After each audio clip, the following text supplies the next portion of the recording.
I've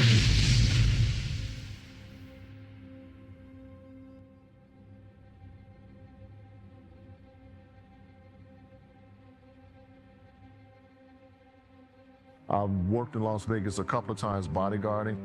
I hate Las Vegas. It's not like, people want to go to Las Vegas and I got my hand up first talking about let's go to Las Vegas.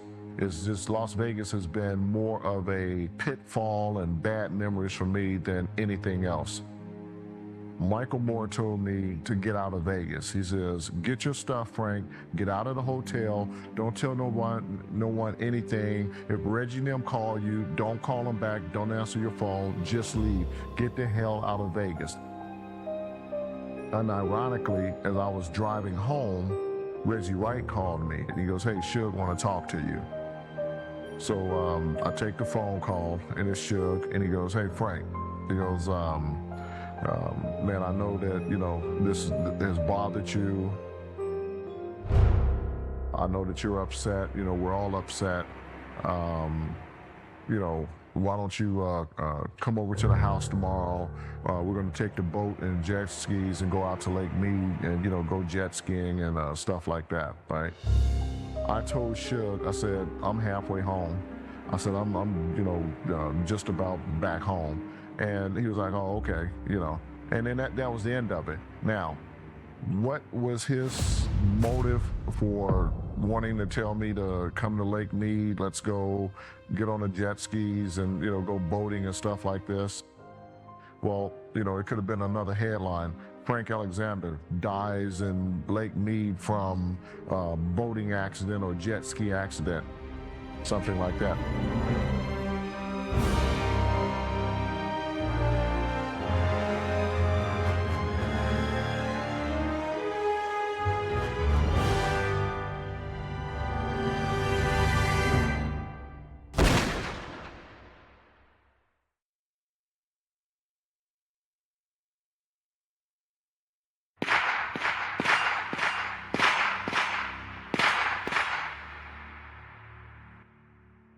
For a short period of time, in the wake of the Shakur and Wallace killings, it looked like Death Row Records was living up to the hype about being untouchable. It had helped create a narrative being fed to the Vegas police, and at the same time, it was misdirecting Vegas away from interviewing key Death Row employee witnesses who were there on the night of the shooting. It had broken ties with any bodyguard who had personally interacted with Shakur for plausible deniability in any negligence investigation, and now they were aligned with a silenced Los Angeles Police Department. But there was one detective that had already been exposed to cops who were not who they said they were. So when Reggie tried to work the same friendly informant routine that he had with other departments, this guy wasn't having any of it. He actually drew a connection between that veneer and possible involvement in the Wallace homicide. His name was Russell Poole. As soon as I took over the Biggie case, immediately start seeing connections between corrupt LAPD officers and the Death Row organization. Some guys were working for Reggie Wright Jr., but what I was more concerned about was that we had our cops hanging out with drug-dealing felons. Unlike shows that have shown Russ to be a lone wolf, it wasn't like that at all. He wasn't obsessed with wall-mounted items, showing how obsessed he was with a case. It was nothing like that. Russ was a family guy. He loved his children.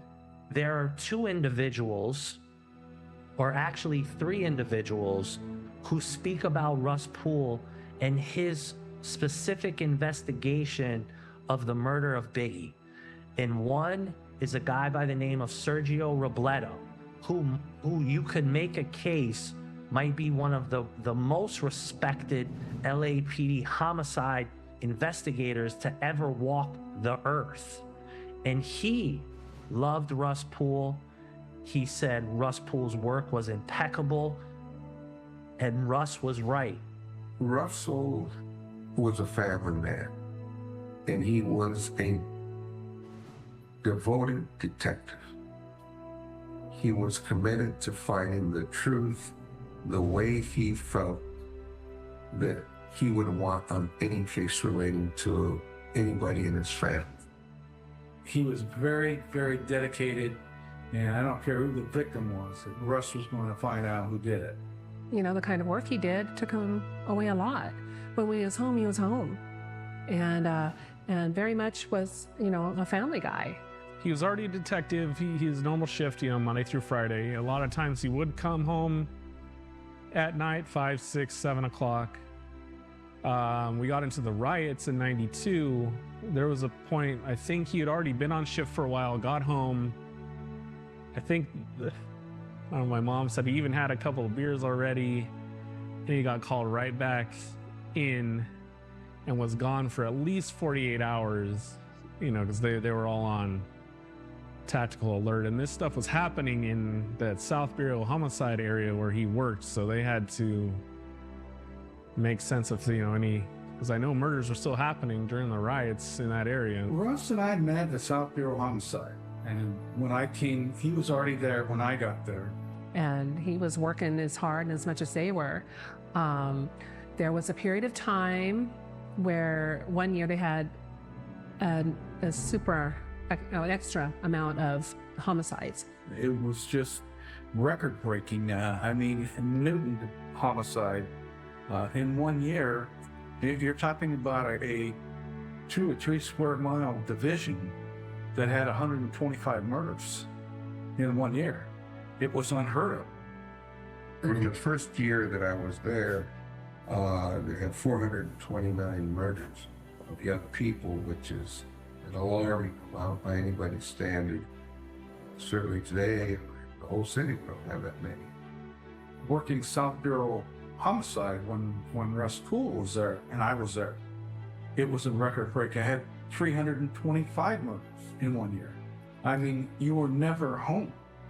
So we had approximately 21 teams of homicide investigators, 22, 23 teams, and Russ was in one of them. I didn't know Sergio to start with. I know he was the lieutenant and the head of South Bureau Homicide, their unit, and Russ would talk about him and tell him what a wonderful man he was, and very experienced, and knew his stuff, and he could go to him about anything. I want you to understand perspective on this, okay? No. We need to get to the truth on who assaulted him, and I want you to tell me the truth. Right. What Hewitt told you and what other officers have told you. Russ was the type of individual that would get there before work. I know that sometimes when I had spent the night working on other murders, and he would be coming in for his tour, he would be there early, make sure that he chatted with everyone. He had to know what was going on. He was conversing with the senior detectives that were there, other detectives, and also working on his own cases. If and when somebody gets booked for this assault on this guy, we're going to be going to court, and some people are going to be testifying in a court of law, okay? And perjury is a very serious thing to me. I would never lie. We had this whole conversation. Okay. My partner was in the military reserve and was gone when I got there. So I picked up the cases he had, and so I had to get whoever to go out with me or do things. I had to find whoever wasn't doing anything, and so a lot of times Russ would be there after hours and ask me to go with me, and we ended up actually handling a couple of homicides together. He got promoted, went to Wilshire Division. It was a lot slower than he was used to in his South Bureau Division when dealing with homicides. So I think he went back to South Bureau Homicide briefly. Then he was promoted to the Robbery Homicide Division. At that point, I know he was always talking about things just because, it was stuff that everybody would see on the news that he was involved with. And I liked to work with him because he was basically the kind of person I like to work with. This is straightforward, straight up there, no nonsense. Well, when I met him, he was just a really nice guy. Really nice guy, fun-loving guy. We seemed to both of us like sports. We liked music. And so one of the first dates he had taken me on was a Beach Boys concert. And that was a lot of fun. And we just loved doing that. We just, before we actually, I don't even know if you call it a real date at that time, we just liked doing things together. Russ was a type of individual that was absolutely tenacious and Yeah, time to miss it. Well, like I say, do what you want to do. You keep on doing the good work out there. Keep on doing what you're doing. Okay, you make your own decisions. You're grown up. Okay, you make your own decisions. You can take our advice or not. It's up to you. Yeah. No, and everything else. This concludes this interview. It's 19-25 hours. he had been in homicide quite some time, and so he would solve murders that were old murders, and then he'd solve new ones. I was interested in somebody else, so I thought. And he came to, it was a guy in a band, and he came to the show with a friend, came to the show and told me that, you know, how he felt about me. And I just said, well, I don't think I can, you know, I don't think I feel the same way. That was a time when we would go to crime scenes and we'd be getting shot at the crime scene while investigating the crime. So it was a very different world. And I could see the look on his face, and I thought about it, and he had so much more to offer. But then I thought I would lose my best friend. I mean, it was like a best friend. I thought I would lose my friend if we started dating. That wouldn't work out. You know, you can't do both. And little did I know. He liked to consider himself a crime scene specialist that would really be able to understand absent witnesses, absent anything, what truly could have happened. It's more of a science at that point, and it was something. You solved a murder case, not for you, not for LAPD, but for the family of the victim, no matter who they were. The family had a right to know what happened to their child, sister, brother, mother, father, whoever. They had the right to know what happened. And Russ was always very good about staying in contact with families all the way through the court system, if there was fortunately an arrest and what have you, all the way through. You know, I know later on in his life, when he left the LAPD, he sort of was tracking down and also investigating the murder of Tupac along with the murder of Biggie. And I think Russ, say what you want, had a inherent gene within him that he wanted to solve murders for families, right? That's what he did his whole career, right? He solved murders for family members who were murdered. Every bit of it, he could not get enough of it. It was intense. It certainly would draw everything out of the best out of you. My personal experience with Russ is that he didn't come to conclusions unless he had evidence. And I mean evidence, not just rumor. He didn't do that. He wasn't that type of a detective. He wasn't going to, come and say somebody did this, unless he had information from somebody, or witness information, or some kind of physical evidence that would tell him that. In an interview room that should have been taken care of that night, and it didn't. Now it's turned into a criminal investigation.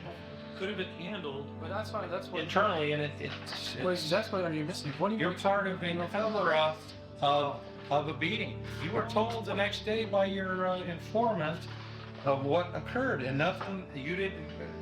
Did you go to a supervisor and say that, hey, my informant tells me that you would beat the shit out? I told him exactly what he told me. Yeah, but did you tell him your opinion? Hey, my informant, I think you would beat the shit out of my him. opinion. Did I tell him? Right. How can you know? If I'm telling you, Something like that's what I'm saying. It's reached this far. It happened in February. Look where how is it covered? Russ was out there. I mean, Russ, what you saw was what you got. And Russ was, when anybody met him, a nice guy, shake your hand and hello, nice to meet you. And everybody knew Russ. Anywhere we went, he'd run into somebody that knew him from somewhere, you know. He was always, he never had a hard time talking to anybody. Me, I was more shy. I wasn't that outgoing or whatever. But, oh yeah, him, he'd just go up and just meet somebody, no matter who they were. He'd say, they're just people. I go, don't you get nervous around, you know, like Sylvester Stallone or whatever. Because no, they're just people. Russell's involvement in the Biggie case had more to do that he was given, he was there in the initial part, and then he was given to do some interviews on an unrelated case, which is the Perez case, and he ended up getting involved in interviews that he thought connected the two things. He did the Liga Gaines shooting, he was on Biggie, and he was doing Rampart all at the same time. There were some excessive uses of force that were alleged during the Rafael Perez case. And Russ was asked to go and investigate, help the Rampart team investigate some of those excessive uses of force. I don't think he was an inmate, just a detainee that got beaten in the Rampart station by these two cops that denied it. And during that time, he found information on Rafael Perez and other people that were involved in that whole mess that he felt related to the case that he had been on earlier, which was the Biggie Smalls case. It was at that time where also showed that he did start getting a frustration with his co-workers, his peers at Robbery Homicide side, because they just treated it as, you know, oh, they were the top guys, they could do whatever they want whenever they wanted when it came to actually doing work. A lot of them spent time on the golf course, you know, during work hours, things like that. He was not down with that at all. According to Russell, he was concerned that he had become the object of trying to protect the Perez and the Max and those kind of people from being investigated thoroughly. And he felt that he now had become the object of the anger of trying to keep him from looking at those things. When he got into like Rafael Perez and David Mack, you know, they're connected to death row also, and then everything he was finding, and there was 40 pages of a report that they edited down to 2 pages and just kind of like put it to the side. So his work was not an official record, it was this 2-page report. And he said, you know, it was from there I could tell he was getting frustrated, and this was still in 97. And he was accustomed to investigating things to as far as he wanted to go. And so when somebody blocked him, that really caused him problems. But, you know, had we been able to aggressively investigate and had the heart to connect the two and do a thorough investigation, I think we probably would have found out more information. Well, there had been over 20 officers that were working at death row off and on. Some of them came from Compton PD, some of them came from Long Beach PD, some of them came from other law enforcement organizations, including LAPD. So people worked off duty. Cops working in the entertainment industry is historic. I think the fact that law enforcement officers were working for death row, and that was a scandal in itself, okay? There were 2 levels of security that were involved in any of these things. One was the gangs themselves would bring their groupies and their little gang entourage there that would act as bodyguards. And then there were civilian bodyguards, and then there were rent-a policeman type situations. And so what happened at the El Rey in that particular case, several of the death row bodyguards were involved in beating up Treetop Pyrus and other gang members were involved in beating up an individual who was from the opposing gangs, the Crips versus the Bloods situation. They ended up killing the guy, and there were several security people. And to this day, I wonder what the heck the homicide detectives or the supervisors of that division, why they didn't investigate that properly and to a full extent. that causes concern. That's misconduct to me. The fact that law enforcement officers were working for gangsters, known felons, basically organized crime, because it was no secret that Death Row Records was involved in drug trafficking. Phil Carson, as an FBI agent, signed Russ Poole up as a confidential source and a confidential informant in the course of his investigation. And Phil Carson has said over and over, Russ Poole was on the right path. Russ Poole was right. He talked to me about the Tupac thing, and he was really concerned because of the investigation and where it was going, and he was getting stonewalled. And I had told him that, you need to be careful the way, don't push it too much, because you're going to get blackballed. Oh, I know he was investigating the missing cocaine out of the evidence locker. Found out who did it. He investigated it, opened a big can of worms. And when certain players, and he got all the players involved, had reported his information to the chief of police, and he was told to turn over all his evidence, all his paperwork, everything, all his files, all his discs, everything to the police. He wanted him to stop investigating right then and there. And he told me that he was certainly disenfranchised with the fact that he felt that it was not handled the way it should have been handled, and that his reports were rewritten, not to his satisfaction. Basically just shut him down shut him down. He was crushed. He was, but after being taken off Biggie, the Wallace case, and then having this taken from him, he was, he didn't understand it. He was crushed. He goes, everything he learned was, you get the case, the murder, the body. You go and investigate it. You follow through everything from minute one all the way through court, if you're fortunate enough to make an arrest. And you follow it from A to Z, and then it's done. That's the way he learned. That's the way he was trained. You follow through everything. You follow leads. You don't leave any stone unturned. Even if it doesn't seem important, it could be, and he knew that. He was a man of honor, integrity. If you look at his, past history within the LAPD, it was stellar. You don't end up in LAPD robbery homicide because you're not a good investigator and you don't have your shit together. It really is, but he would investigate it, and thoroughly. And he just didn't understand. I don't think he comprehended why they took that from him. He did the work, and it's taken from him again.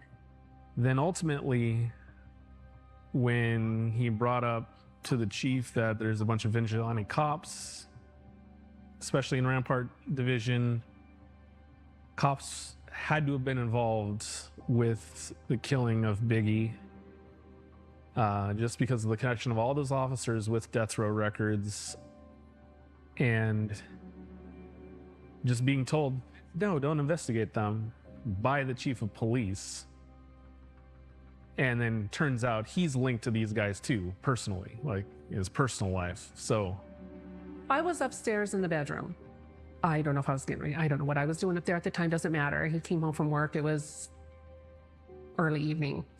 And he comes in and he's, taking his badge off. He's taking everything, puts it on top of his chest of drawers, and he looks at me and goes, you know what? He goes, I think I'm going to quit my job. And I said, what? He goes, I'm going to quit. He goes, I can't, I can't do this. He goes, I can't work like that. He goes, I can't do this. He said, there's something wrong here, and that's not what I signed up for. Russ Poole was never allowed to actually do his fucking job. Say you have knowledge of something and you have verification that this knowledge is truthful, it's good, you know what it is, but no one will listen to you and no one will act on it.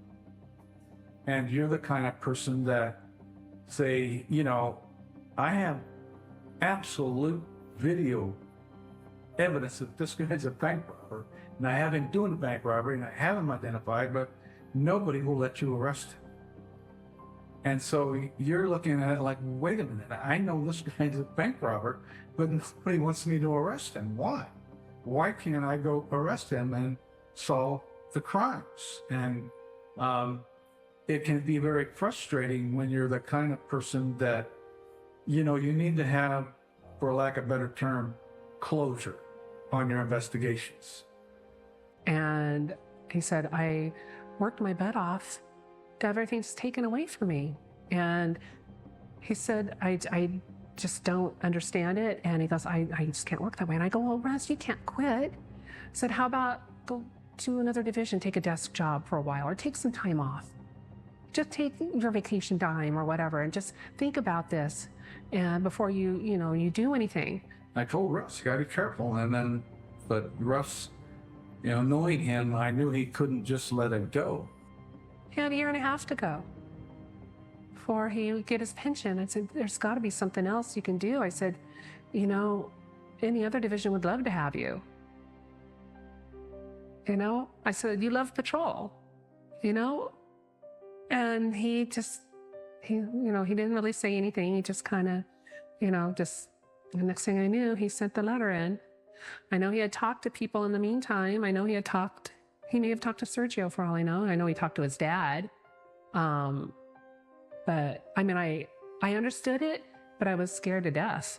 Well, what were we going to do? Yeah, we got 3 kids to support. I can't support them on my pay. and so it was a really tough time. All these people they kind of brush it off because they think he's, I don't know, making it up. He's a whistleblower. These guys are sensational. I don't think so. He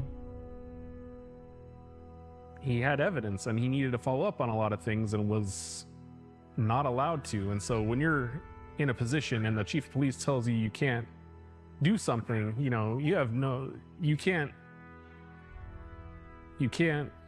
just can't do it while you're still in the department. So eventually when he left, he was able to do whatever he wanted, and he could continue trying to at least investigate what he could when he was no longer with the department. Russ Poole's legacy should be a legacy of truth.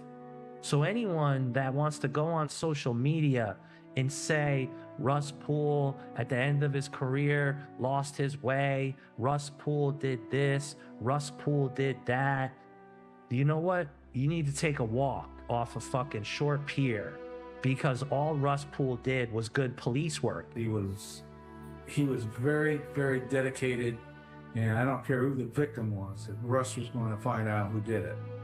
And that's the way I felt about it, is that I don't care who you are, no one has the right to kill you. Going back to Russ, when he brought me all it, when he told me about the show and everything else, I told him, I love you dearly. Show me the money. Show me the facts. So I traveled. I went and read 43 books during the course of the next week and a half. And I became convinced that the essence of his concerns were appropriate. I don't care what Russ said. I happen to believe what Russ said, now that I verified it with some documentation. And that's really important to his credibility with me. And my credibility with the science of looking for facts. That's everything. But Russ Poole, he was solid. And because he was wronged, I think he had like 18 years in. Yeah. And what he went through and what LAPD did to him was horrible. Yeah. One of the hills that I will always stand on is when I hear people like Reggie Jr. or Greg Kading that just go after Russ and try to make up these false narratives about him, and Russ isn't here to kind of protect himself or back himself. I'll be there to protect his name, because he was a good man, he was a great detective, and he was wronged by LAPD.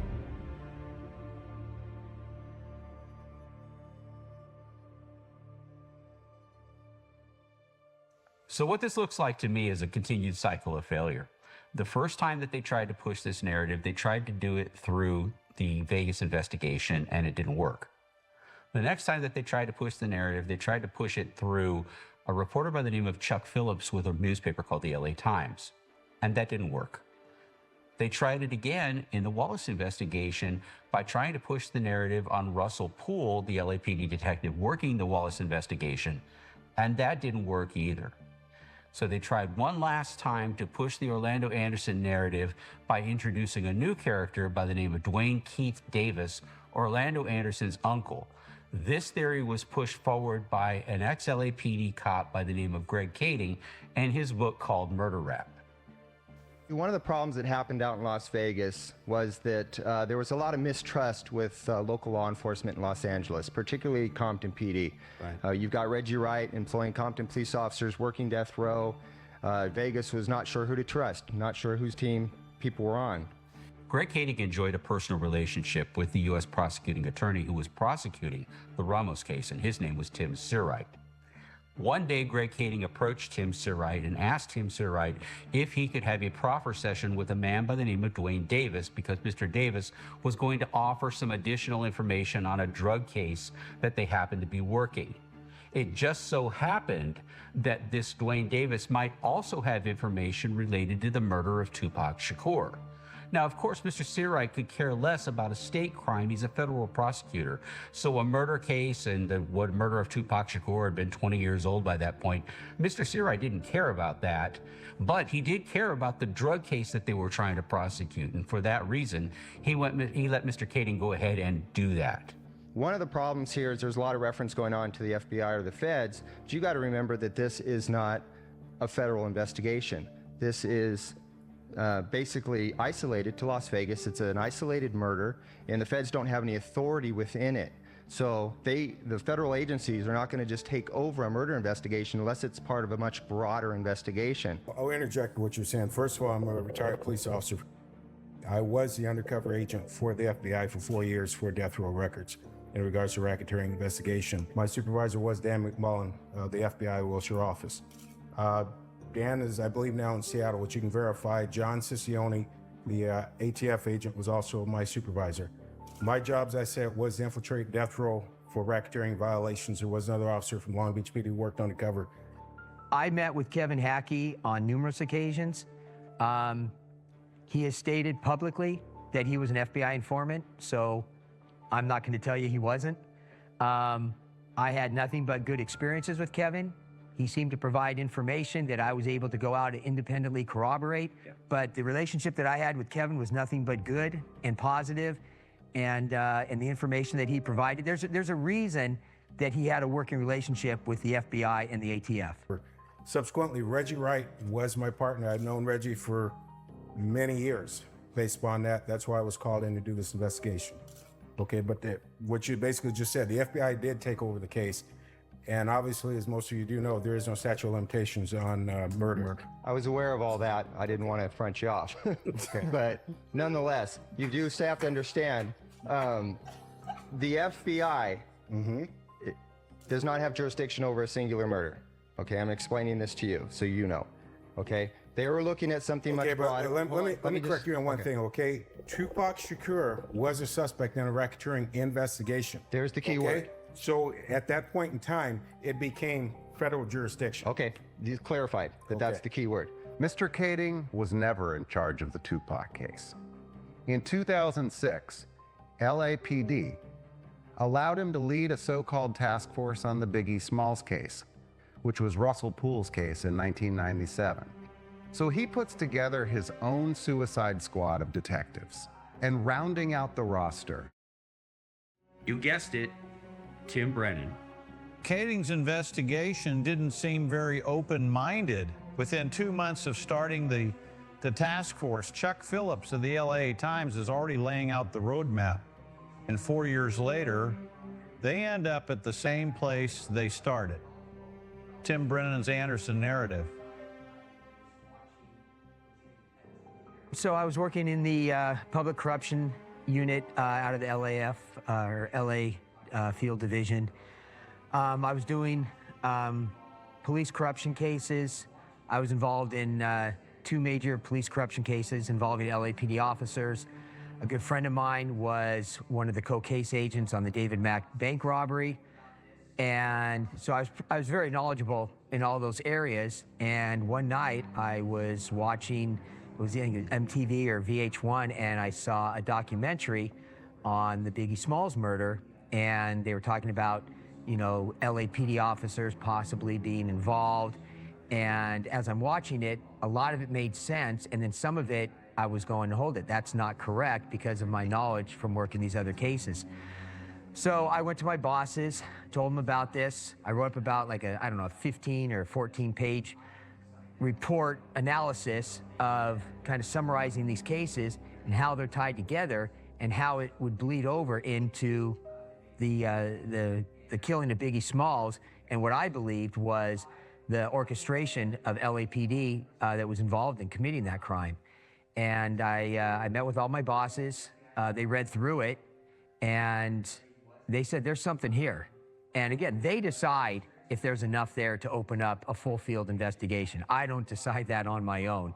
So they said, yeah, you know what? There is something here. We're moving forward on this.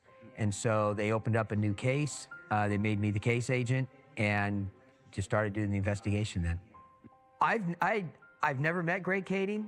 I've never talked to Greg Kading. I know the FBI had one person that was part of that task force.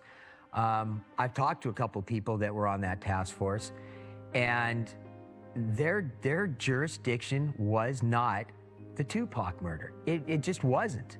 And Kading, for whatever reason, started kind of going down that alleyway. But as Detective Kading was trailblazing a case that was arguably Las Vegas jurisdiction, back at home, his Torres Ramos case was in full nuclear meltdown.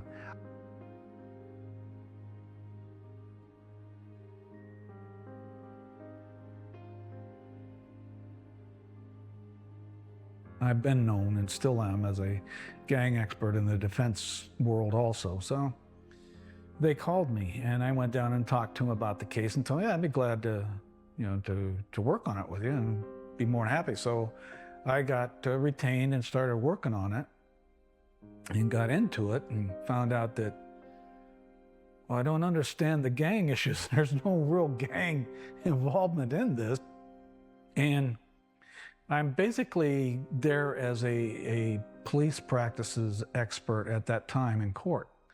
And so they're having discussion and testimony about, you know, informants and things and Kading and all that. And he's up there and testifying went on. And then the defense calls me and I get on the witness stand and they're asking me. And I said, yeah, this is how you deal with informants. This is a department protocol, and there, you know, there's a manual. There wasn't when I was on, but there is now. And the judge turned over and asked me. He says, well, what is your assessment, or how do you feel that Detective Kading handling of these informants? And I said he sounded like he was totally out of control and totally out of policy to me, Your Honor. He did not follow the correct procedure. And he goes, okay. And then the judge told the U.S. attorney that I want to see the informant manual. Well, there isn't one, Your Honor. Kading's telling the federal prosecutor there is no such thing. Well, we know there is. And he said, I want that manual in my office in 1 hour. And they went and got it.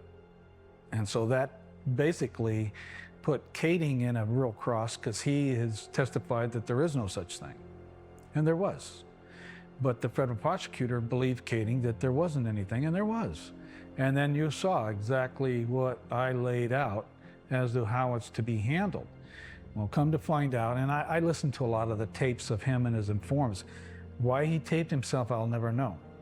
Because he's promising these guys houses and money and all these things. I need you to say this, I need you to say, and then I have phone conversations of the informant telling other guys, yeah, all I had to do, I have to say this, and that. I'm at 400 grand, I'm gonna get a $500,000 home, I'm gonna be living there, I'm gonna be living high on the hog, I'm gonna be doing it, bro, and all this. And I'm like, you can't promise people anything. You can't buy. informants. You can't offer them anything for that. You have to tell them that I can't give you anything. I have no authority to give you anything. I will promise you. Who would believe that? If so, you're going to get $500,000 if you testify like that. Who would believe him anyway? I mean, really, are they that gullible? Well, it was on tape. You didn't have to believe him. It was on tape. That's why I don't understand why he taped himself when he visited these guys alone. He never had a partner with him, and he never had a witness or anything, but he taped himself. He even taped himself on the phone, and I just don't understand the mentality of someone that's a seasoned officer or detective that he knows they're taping this. My understanding is that when the case was, almost all the charges were dismissed. There were some minor bookkeeping things the feds had on Torres, and he got some real tiny conviction on some housekeeping and bookkeeping things or something, and everything else was dismissed. The murder, the drug, all that stuff was all kicked out, was not guilty by jury, and then the judge informed Kading that I don't ever want to know or see or hear of you being in the federal court building, and you're never allowed in my courtroom ever again. And made mention to the U.S. attorney that he feels that they should contact the department and let them know, what transpired here. Were you around when they said that? Yeah. You were there?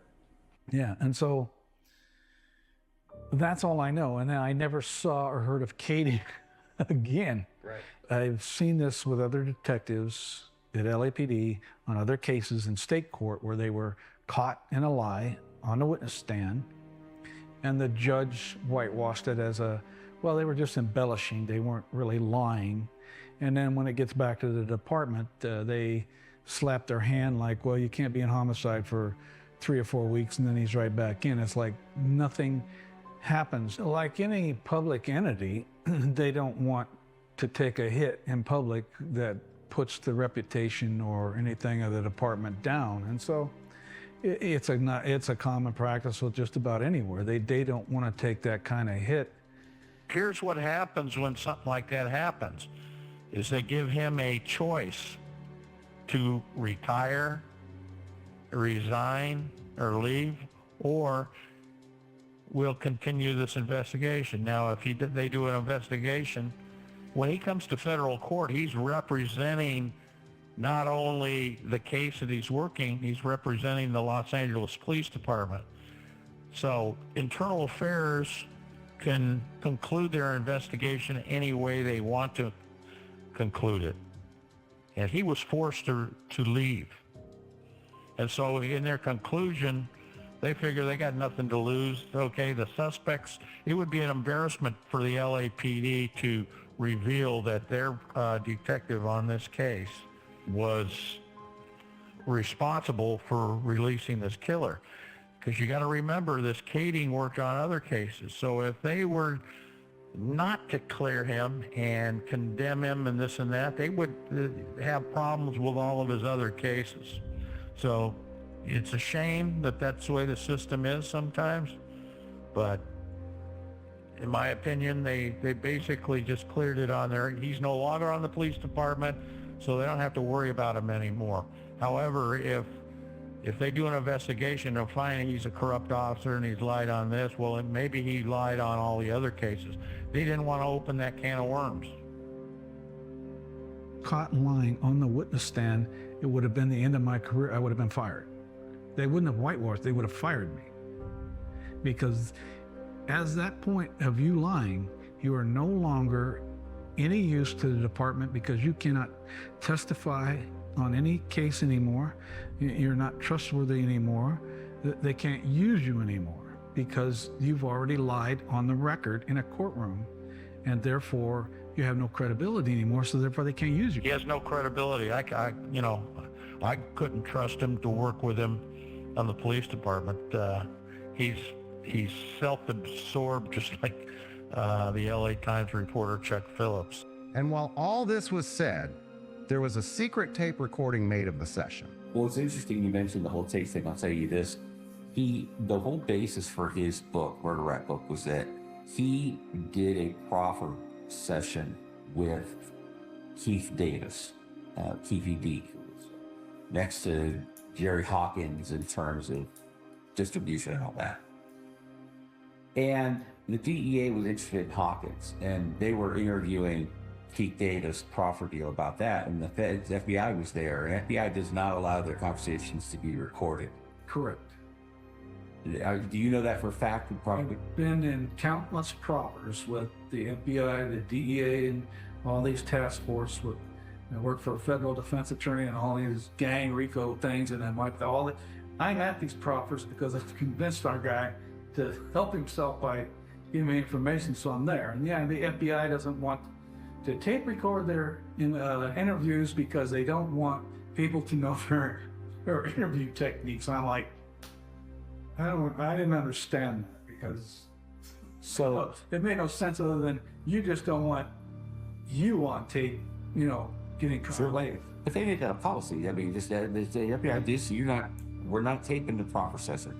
So when a Canadian shows up with a recorded conversation or a recording of the proffer session itself and uses this recording as evidence and publishes it in his book, sends it to the LA Weekly, sends this tape everywhere,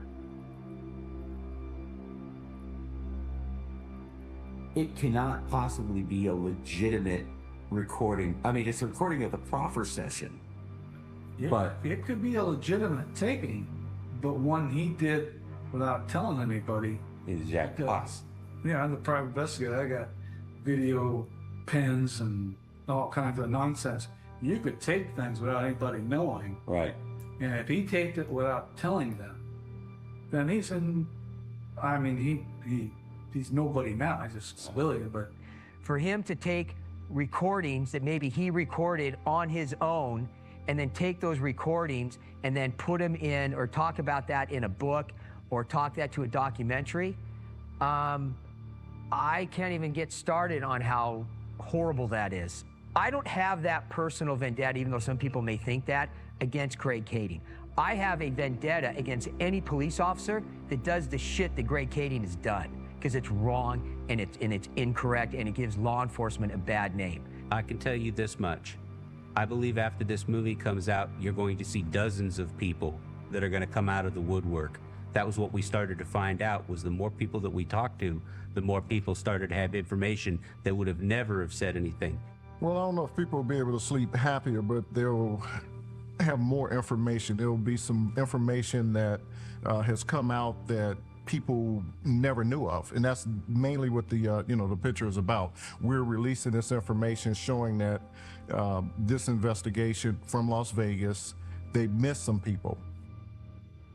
Are you afraid of your life now? Time out, sports fans. Greg, there is some information that we want to make available from the movie.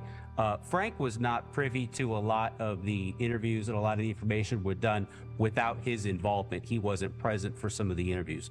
So I can say that there was some information that maybe he even saw later on after your call, because I was aware that you did call. Also, I think there was a little bit of confusion at the time because the information was regarding the Christopher Wallace investigation, and we weren't really sure that anything that we had would be directly relevant, and that was more of a judgment call. So if whatever we can do to reach out, we want to, because as you said, we'd all like to see this thing come to a head, really. Yes. Granted. Really.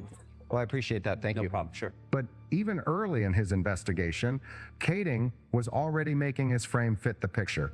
And the likes of Frank Alexander, Kevin Hackey, and Michael Moore were clearly not a part of it.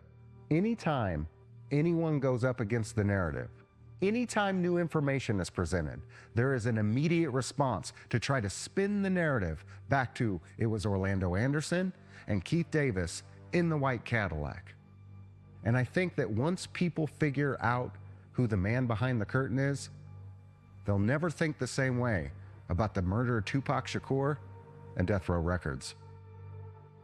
Reggie's a big boy, I can take it. I ain't gonna tell no illegal acts. I only put mayors in jail, crooked mayors. I only go to the FBI on crooked mares. Yeah. Niggas that I don't like. Because you know I'm very, very, very, y'all ain't learned anything about me? I'll get you. I'm very vindictive. That's me. I'll get you.